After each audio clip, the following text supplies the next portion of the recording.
and welcome back to my channel. I'm feeling quite excited actually because I've came across some research recently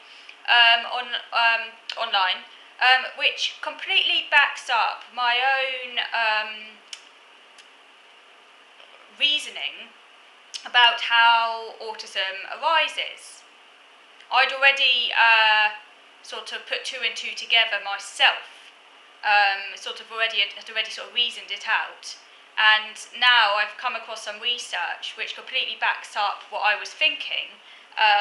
It remains a theoretical model, but with practical applications in terms of diagnosis, questionnaires, genetic screening and things like that. So anyway, so what is the model, you might be thinking? Let's get on to it. So the article I came across is entitled "Model Provides New Insights into How Autism Arises," and it was published on December 28th of 2022 in New Medical Life Sciences. The model is presented in a thesis from the University of Gothenburg, is that right? If I'm pronouncing that correctly? Sweden. And this model provides insights into how various risk factors give rise to autism and why there is such great variability between individuals. Among individuals with autism, there are major differences in terms of personal traits and manifestations, and this is why autism is described as a spectrum. The model describes various contributing factors and how they combine to prompt an autism diagnosis, as well as causing other neurodevelopmental conditions. So what are the three contributing factors? So the three contributing factors together result in a pattern of behaviour that meets the criteria for an autism diagnosis. Number one, autistic personality. An autistic personality involves hereditary common genetic variants. So in other words, I guess you could call that the border autism phenotype, which I've talked about before. The way in which common genetic variants are widely dispersed in the general population, and people who have a high number of these common genetic variants might display features that are similar to those found in autistic people to a high level. And this can be described loosely as an autistic personality. The person is not necessarily autistic in terms of meeting the diagnostic criteria, so they might not necessarily have autism, but they have a high level of autistic features and therefore can come across as autistic-like in their kind of day-to-day life without actually being impaired. And often these people actually have a high number of strengths and might be very successful in their fields. For example, you tend to find a high level of autistic traits in certain professions such as engineering and in sciences, but these people might not actually be autistic as in meeting the full diagnostic criteria because they're not impaired. Instead they have an autistic, what can be called an autistic personality, or what has also been described as border autism phenotype. Number two, we have cognitive compensation. So cognitive compensation involves intelligence and executive functions such as the capacity to learn, understand others, and adapt to social situations. Number three, we have exposure to risk factors. So these are harmful genetic variants, infections, and other random events during gestation or very early childhood that adversely affect cognitive ability.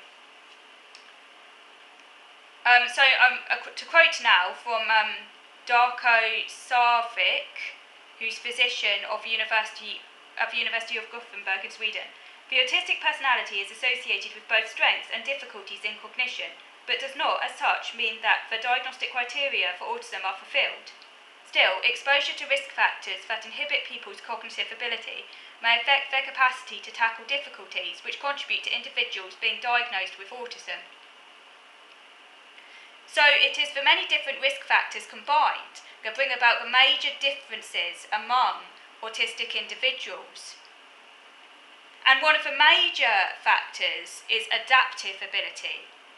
This adaptive ability means that the person has high executive functioning, and that may enable people to compensate for their impairment, mitigating symptoms and reducing the risk of meeting the diagnostic criteria for autism. This may explain why, at a group level, researchers observe a lower degree of intelligence among people diagnosed with autism. This is because low cognitive ability, while it's not part of the autistic personality, is a risk factor that leads to the diagnostic criteria being met. So in other words, autistic personality does not include low intelligence. people who have autistic personality as a group often tend to have a very high degree of intelligence, and they also tend to have a very high degree of executive functioning, which is what can enable them to be really, really successful. So maybe someone like what's his face, Elon Musk, might have an autistic personality. I would say he's not impaired, so therefore he shouldn't really be diagnosed as anything, because that kind of takes a piss. But out of people who actually are disabled. But yeah, someone like him, he clearly does have autistic traits. And interestingly, he does actually have a child who actually meets the full criteria. And I think it's actually quite. I'm not entirely sure how severe they are, but actually it's impaired. So it stands to reason that he might have, what's called an autistic personality without actually meeting the criteria, because he has really good executive functioning abilities and a really, really high IQ, which has enabled him to offset some of the problems and to be really successful in his case. And it does mention as well in his article that autistic personality is often found in the parents of children diagnosed with autism. So often you'll find the parents might not actually meet the diagnostic criteria themselves, because for whatever reason they either have really good executive functioning abilities or other cognitive strengths which have enabled them to compensate for some of the difficulties and to learn how to adapt to social situations and therefore not to be impaired. They might actually have the autistic personality in terms of having traits associated with autism. So they might be more routine-based, they might be a little bit more quirky in their social interactions, maybe a little bit inappropriate at times, but have been able to compensate enough that they don't meet the diagnostic criteria, so they're not impaired, they're not disabled. And often this autistic personality actually can help them in their life. So often they do actually really well for themselves, they might be able to utilise their strengths in their careers and be really successful, particularly if they have a high degree of focus and determination.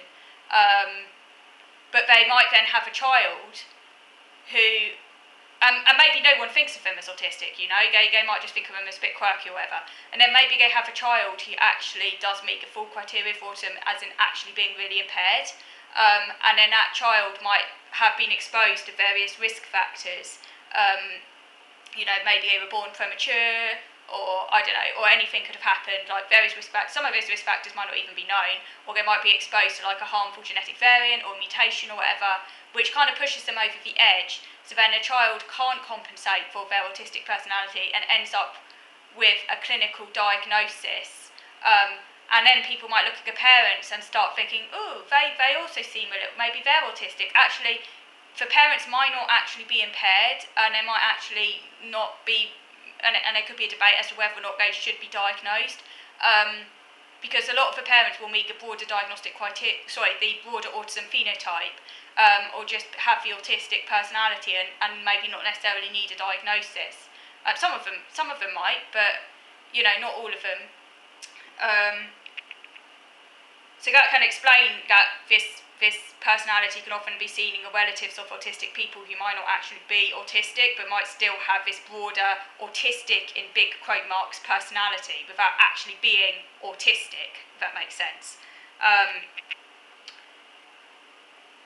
And it says often the parents might be in jobs such as be in engineering or the sciences. Obviously they're quite stereotypical jobs, and obviously not all parents of autistics are in that. I look at my own family actually, and I can see the autistic personality in quite a few family members who aren't actually autistic, but who display a greater degree of focus or kind of obsessiveness, or maybe slight quirkiness and without actually being autistic. But you can maybe think they might be carrying these common genetic variants, which by the way are really prevalent in the general population, and can just be there in a general population, and then only now and again, occasionally, do you get a full-blown case of clinically impaired disabled autism, like me.